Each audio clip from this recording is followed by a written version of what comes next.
Hi, we're the Edwards family, and this is our story of hope. We had an NIPT test done around 10 weeks, and it came back high risk for Down syndrome. So we went and a week later we had an ultrasound with a high risk factor, and he saw a bunch of fluid around his lungs, his heart, his abdomen.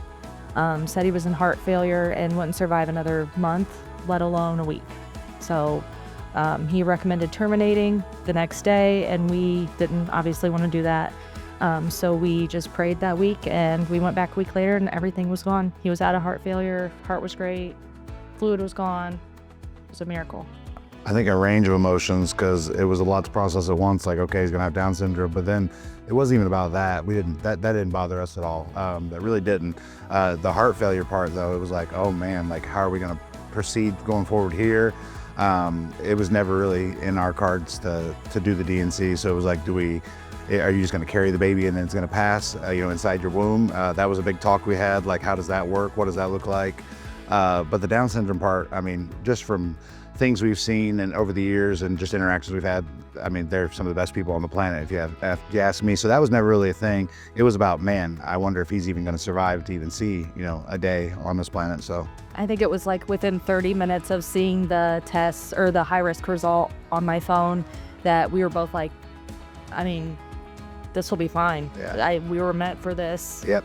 I think we were just more worried about him being healthy and the heart conditions and all that goes along with that. So to us, I mean, every person has a medical diagnosis or something happens in their life. So that really, we're like, I mean, Down syndrome compared to some things is gonna be easy. And I think our faith played a big part in that, if I'm gonna be honest with you. I think that was a big part of like, okay, and we can roll with the punches pretty well. Personality of my side is definitely not something that we lack of. So I knew he's gonna be fine with two older brothers that we'd already had.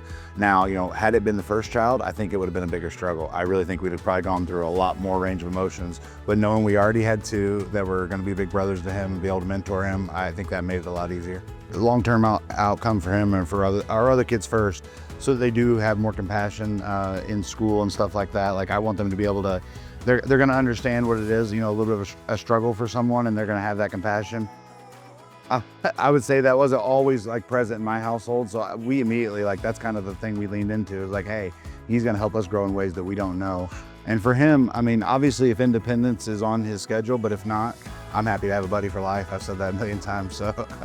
I'd say just at first feel the emotions, let yourself feel those, but then know that it's not going to be any different than any other child, really. Just realize that you have something special. You're chosen to do what you're doing right now, and it'll probably change your ways. It'll change your life in ways that you couldn't even imagine. As to where the opposite of that, you may never get to experience that life-changing. So I say go for it, but definitely process your emotions and talk about it.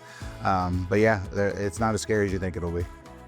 One of my biggest pieces of advice would be to just seek out other moms and other families that have gone through this before you, or even going through it at the same time as you, just so you can get a different perspective other than just a doctor or a nurse or someone that hasn't experienced it the way you will.